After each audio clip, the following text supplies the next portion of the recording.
الحمد لله الذي أسرى بعبده ليلا من المسجد الحرام إلى المسجد الأقصى الذي باركنا حوله لنريه من آياتنا إنه هو السميع البصير. أشهد أن لا إله إلا الله وحده لا شريك له وأشهد أن سيدنا محمدا عبده ورسوله. اللهم صل وسلم وبارك على سيدنا محمد وعلى آله وأصحابه أجمعين. أما بعد، وقال الله تعالى في القرآن الكريم: أعوذ بالله من الشيطان الرجيم، بسم الله الرحمن الرحيم. فأقيموا الصلاة إن الصلاة كانت على المؤمنين كتابا موقوتا. وقال أيضا: وأقيم الصلاة إن الصلاة تنهى عن الفحشاء والمنكر. وقال أيضا: فأقيم الصلاة وأمر بالمعروف وانهى عن المنكر واصبر على ما أصابك إن ذلك من عزم الأمور. صدق الله العظيم. Yang kami hormati Bapak Camat ataupun yang mewakili, yang kami hormati Bapak Abdullah selaku anggota Dewan Perwakilan Rakyat Daerah Provinsi Kalimantan Utara, yang kami hormati Bapak Ketua Majelis Zikir Manaqib Nurul Muttaqin beserta seluruh pengurus, yang kami hormati Bapak Penasihat, Bapak-bapak, ibu-ibu, para tokoh agama dan tokoh masyarakat, kaum muslimin dan muslimat rahimakumullah. Alhamdulillah, puji dan syukur kita panjatkan kehadiran Allah Subhanahu wa taala yang malam hari ini masih memberikan kesempatan kepada kita semuanya untuk bisa hadir duduk bersama-sama dalam rangka memperingati peristiwa yang sangat bersejarah, yaitu peristiwa Isra dan Mi'raj Nabi besar Muhammad sallallahu alaihi wasallam. Kadang-kadang saya berpikir, kalau Isra dan Mi'raj itu yang datang cuma sedikit, tapi kalau Maulid Nabi ini apakah karena telurnya? Ya, telur. Tahun depan kalau Isra dan Mi'raj supaya banyak orang nih bikin telur aja, Pak.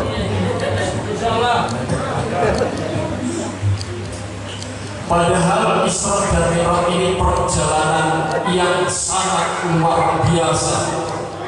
Akhir dari perjalanan manusia menuntut ilmu, hikmah dan sebagainya. Perjalanan inilah akhir pelabuhannya. Namun untuk mengkaji peristiwa Isra dan Mi'raj tidak akan sanggup kita ini hanya memerlukan akal semata.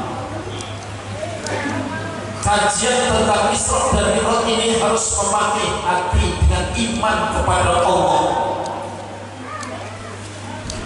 Bagaimana kita bisa meyakini kalau dengan akal gak akan sanggup, bapak-bapak, ibu-ibu? Perjalanan yang begitu jauh dan panjang dari Masjidil Haram ke Masjidil Aqsa sampai melatih ke Sidratul Muntaha tidak cukup hanya satu malam. Kalau hanya malam tidak sampai. Jarak antara Masjidil Haram ke Masjidil Aqsa kalau ditarik garis lurus itu jaraknya 1, 2, 3, 4, artinya 1234 kilo. Belum lagi perjalanan lainnya melewati alam malakut dan tidak sanggup lagi malaikat Jibril menembus alam lahutnya. Tidak akan sanggup dengan ini. Makanya Abu Bakar mendapat gelar As-Siddiq karena beliaulah yang orang pertama kali mempercayai dan meyakini kebenaran daripada peristiwa Isra dan Mi'raj Nabi besar Muhammad sallallahu alaihi wasallam. Ini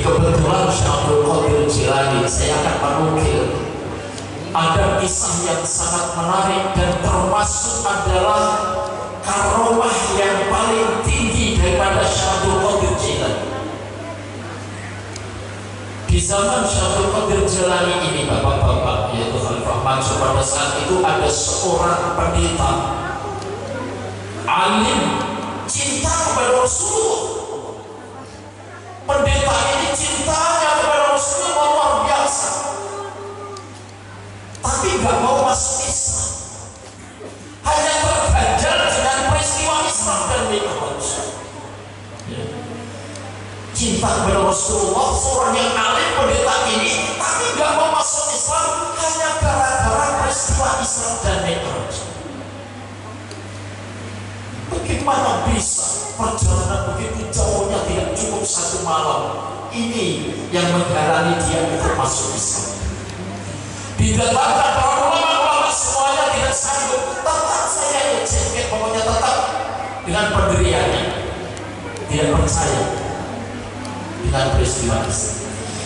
Lalu Khalifah memanggil Syekh Abdul Qadir Jilani ini. Pada saat itu bapak-bapak kalau sekarang itu kayak main catur, diajaklah ini pendeta ini sama Syekh Abdul Qadir Jilani main begini. Tidak lama pendeta ini tertidur. Kalau sekarang mati sudah ini, sekat sudah ini. Tidur, si pendeta tidur. Ditunggui oleh Syekh Abdul Qadir Jilani kurang lebih 1/4 jam bangun. Ditanya, kau baru saja tidur, kau mimpi kan? Katanya, iya, aku mimpi. Ceritakan apa mimpimu? Dalam tidurku yang sebentar ini aku mimpi. Aku mimpi ini hanyut di sungai, terbawa oleh arus yang deras. Lalu dalam keadaan kami ini minta bantuan, datanglah seorang penggembala. Aku ditolong oleh penggembala ini. Tapi anehnya katanya, wujudku ini bukan laki-laki. Wujudku ini perempuan, katanya pendeta ini. Berubah wujudku ini menjadi perempuan dan aku dikawini oleh penggembala ini. Bapak-bapak, ini kisahnya ya. Jadi ditanya, selama kau kawin adakah anakmu? Hanya sebentar punya anak. Ada, anakku sudah 2 pada saat itu. Kau hafal mukanya, kau kenal muka-mukanya. Jangankan kenal suamiku, 2 anakku, kenal betul mukanya, masih teringat. Digandeng ini pendeta oleh Syekh Abdul Qadir Jilani di depan istananya Khalifah ini. Alangkah terkejutnya ini pendeta melihat suaminya sama 2 anaknya di sini yang ada dalam mimpinya tadi. Katanya pendeta mustahil, gak masuk akal. Cuma 1/4 jam aku ini mimpi, tapi nyata di depanku ada anakku dan suamiku. Masya Allah, bapak-bapak, ibu-ibu, ini termasuk kehebatan Syekh Abdul Qadir Jilani. Katanya gak masuk akal kan? Gak masuk akal. Begitu pula lah Isra Mi'raj, gak masuk akal. Tapi nyata, itu sebuah kenyataan. Isra Mi'raj adalah perjalanan yang nyata. Ruh dan jasadnya menembus cakrawala yang jauh sekali. Namun dari perjalanan itu hanya ditempuh hanya sementara saja. Gitu juga kau kawin, hanya 1/4 tidur sudah punya 2 anak. Tidur saja punya anak, Pak. Langsung syahadat di hadapan Syekh Abdul Qadir Jilani. Barulah itu nyata, asyhadu an la ilaha illallah wa asyhadu anna Muhammadar Rasul. Mujizat. Saya baca ya dalam kapal Syekh Abdul Qadir Jilani adalah begini. Kalau hanya menghidupkan orang itu biasa, bapak-bapak. Syekh Abdul Qadir Jilani itu menghidupkan orang mati itu biasa. Sebab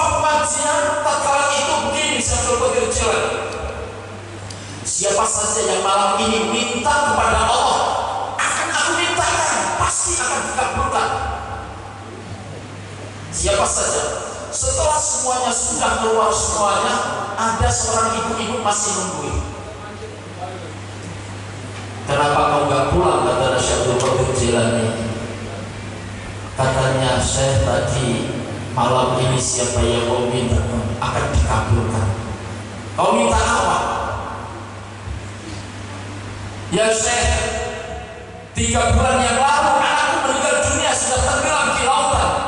Saya tidak bisa hidup kalau tidak dengan bersama anakku. Tolong ya Syekh, hidupkan kembali anakku. Ini kan permintaan yang konyol kalau sekarang. Tolong Syekh, yang 3 bulan yang lalu yang jenazahnya nggak bisa terdapat, ya sudah hilang begitu saja. Tolong kembalikan anakku. Sebentar, katanya Syekh Abdul Qadir Jilani, masuk di dalam kamar, minta kepada Allah, ya Allah, apa yang dihajatkan ibu itu kabulkan, kembalikan anaknya. Begitu keluar, hai ibu pulang, anaknya sudah ada di rumah. Wih, bumbu ibu sampai di rumah tidak ada. Sampai di rumah tidak ada. Tidak ada Pak. Akhirnya kembali lagi, yang saya tidak ada, anak saya tidak ada di rumah. Sebentar. Kedua kalinya masuk minta kepada Allah agar dikembalikan anak ini. Tatkala keluar, kembali ke rumahmu, anakku sudah ada di sana. Lari cepat lagi sampai di sana. Tidak ada. Akhirnya ketiga kalinya, ya Syekh, bagaimana ini? Tatkala itu Syekh Abdul Qadir Jilani masuk agak lama. Pada saat keluar, hai ibu, yakinlah katanya, anakmu sudah nunggu di depan pintu. Begitu lari kencangnya, disambut anaknya sudah ada di depan pintu dengan wujud yang sempurna. Tidak ada cacat, tidak ada, padahal sudah jadi tulang belulang 3 bulan yang lalu sudah tenggelam. Ada di depan rumahnya. Syekh Abdul Qadir Jilani pada saat itu ngomong kepada Allah, apa ngomongnya begini, ya Allah, kenapa kau kecewakan aku di hadapan ibu-ibu? Malah protes kepada Allah. Syekh Abdul Qadir Jilani malah protes kepada Allah, ya Allah, kenapa kau kecewakan aku di hadapan ibu itu? Kata Allah, ya Rasul Azam, wahai penolong yang agung, kenapa aku tunda sampai 3 kali? Permintaan yang pertama kali, aku baru menyuruh para malaikatku untuk mengumpulkan tulang belulangnya. Permintaanku yang kedua, kenapa gak dijawab lagi? Karena suruh malaikatku untuk membentuk tubuhnya kembali. Dan yang ketiga kalinya, barulah setelah bentuknya sempurna, aku suruh, ya aku tiup rohnya, dan aku suruh antar pulang ke rumahnya. Ini termasuk karomah, 1000 karomah yang luar biasa. Ada orang yang membenci Syekh Abdul Qadir Jilani, membenci padahal tetangga. Tatkala beliau khutbah, Syekh Abdul Qadir Jilani khutbah, semua orang yang membenci itu di depannya gini, sakit perut mau berak. Kok mau berak? Terus di mana ini mau berak ini? Ini di masjid. Di depannya Syekh Abdul Qadir Jilani berkhutbah. Syekh Abdul Qadir Jilani tahu dia mau berak ini, gelisah ini. Baru dia turun sebentar, ditutuplah jubahnya. Dia ditutup dengan jubahnya Syekh Abdul Qadir Jilani. Sebentar saja, langsung dibuka kembali. Lega rasanya, lega rasanya. Tapi belum yakin ini. Tatkala pada saat itu apa? Pulanglah ini. Dia perasaannya itu di tempat yang Syekh Abdul Qadir Jilani tertutup tadi, di tempat yang sangat indah sekali, ada sungai yang mengalir, dia berak di situ. Dia beraknya di situ. Pulang dia, lupa bensinnya hilang. Akhirnya rumahnya dipaksa dibuka. Jarak 1 bulan ada kafilah yang mau berdagang ini, dia juga mau berdagang ikut sama kafilah. Dalam perjalanannya itu, si kafilah rombongan ini singgah di suatu tempat yang tidak asing buat dia. Katanya dia, ini kok tempat biraku? Ini tempat biraku kemarin. Yang 1 bulan dulu aku ditutup oleh syaitan yang jalan dengan jubahnya, kok ada di sini? Gak percaya, akhirnya jalan sebentar, dia melihat kuncinya tergantung di situ. Barulah dia sadar cintanya sama Syaikhul Qadir Jilani setelah itu luar biasa, menjadikan murid yang tersayangnya. Ya. Hal-hal yang tidak masuk akal, Isra Mi'raj juga gitu. Mari kita kaji bagaimana perjalanan Isra dan Mi'raj buat kita. Karena apa? Tidak ada bedanya. Kalau Rasulullah Isra dan Mi'raj dengan jasad dan tubuhnya, tapi kita kepada kita semuanya ini as-salatu mi'rajul mu'minin, yaitu dengan sholat itu adalah mi'rajnya orang-orang yang beriman. Dalam perjalanannya dari Masjidil Haram ke Masjidil Aqsa, Rasulullah SAW dipanggil dari kiri kanannya dan belakangnya, Muhammad berhenti, Muhammad berhenti. Jangankan berhenti, menoleh pun tidak. Begitu pula dari arah kirinya belakangnya sampai di Masjidil Aqsa, ditanya, ya Jibril, dalam perjalanan aku dipanggil panggilan yang sangat menyaring sekali. Sebelah kananku itu siapa, ya Jibril? Kata Muhammad, ya Jibril, ya Muhammad, untung saja kau tidak berhenti atau menoleh. Kalau kau berhenti atau menoleh, umatmu akan banyak yang menjadi orang Yahudi. Sebenarnya panggilan itu adalah panggilan orang Yahudi. Bapak-bapak, ibu-ibu, ini pelajaran yang sangat berharga. Yahudi, orang identik dengan Israel. Israel itu Yahudi kecil, yang Yahudi besar itu Amerika. Tidak sama apa itu dengan Israel, di Amerika ini. Yahudi atau Israel jauh dari sini. Namun sifat-sifat Yahudi ini telah menebar kemana-mana. Lantaran wa'ankal Yahudi wa Nasrani tetapi amilatahum, orang Yahudi Nasrani itu tidak akan puas, tidak akan berhenti.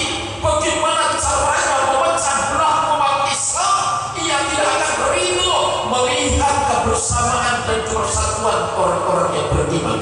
Sehingga apapun caranya, cara yang pertama kali yang terbarkan oleh Yahudi adalah menebarkan sebuah permusuhan di mana saja dia berada.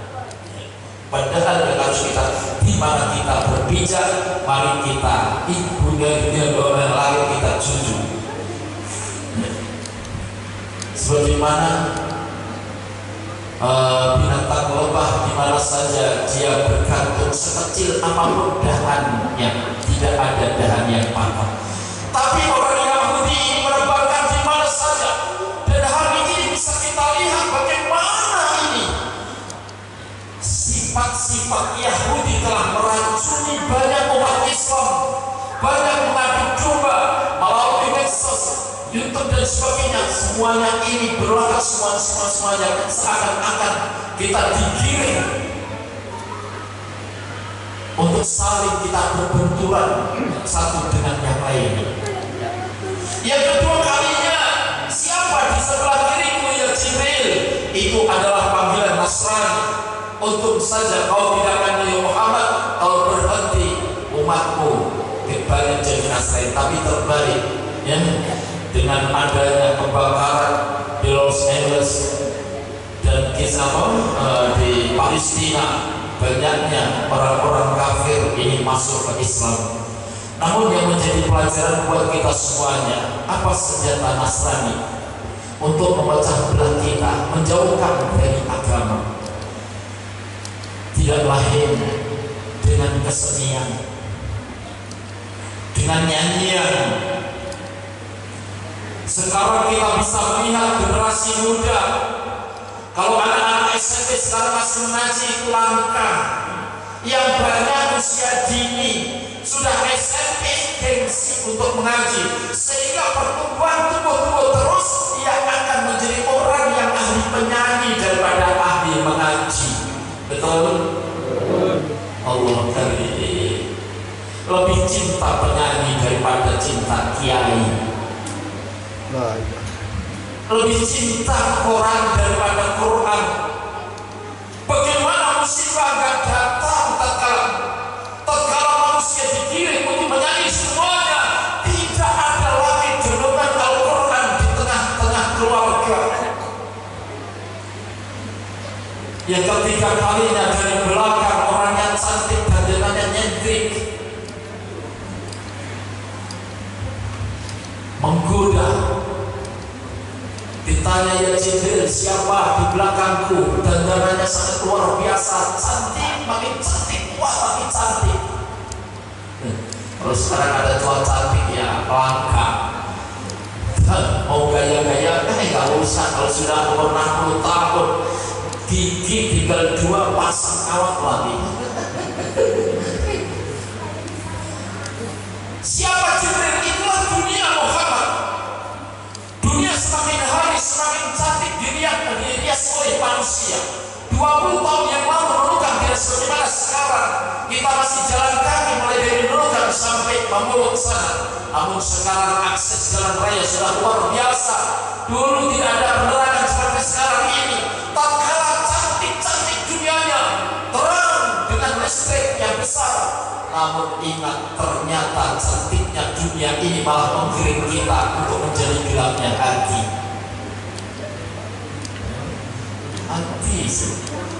Dulu nggak ada listrik, paling kita ini habis bisa ngaji selamat. Sekarang listrik nyala, begadang sudah ini, begadang sudah baik. Semakin hari semakin giring kita hati ini semakin jauh. Lalu dilanjutkanlah perjalanan ini. Kalau sudah malam, alhamdulillah ini saja ini sudah sakit. Terima kasih. Tadi pagi juga ceramah, sakit lagi, gak bawa obat, pukul-pukul seperti ini. Dan Rasulullah SAW ila samai dunia. Kemudian kami dimi'rajnya ke langit dunia. Ya? Langit dunia ini langit yang pertama. Malaikat Jibril menggandeng Rasulullah memasuki langit dunia. Sampai di depan pintu, ibu-ibu, alam malaikat sama alam manusia itu jauh. Disiplin sekali alam malaikat. Disiplin, sangat disiplin sekali. Yang menjadi komandan para malaikat adalah malaikat Jibril. Pemimpinnya, kalau pemimpin para nabi Rasulullah, kalau pemimpinnya para wali adalah Sultan Aulia Sayyidina Syekh Abdul Qadir Jilani. Pemimpinnya ulama adalah Syekh Izzuddin bin Abdus Salam. Kalau pemimpinnya orang awam banyak sekali, mau jadi pemimpin semuanya. Tatkala mau membuka pintu tidak sembarangan, tidak langsung nyelonong, tidak. Kalau manusia sekiranya ada Pak Jenderal, Pak Kapolri mau ke Kapolres, bukan mau tutup pintu, langsung dimutasi sudah itu.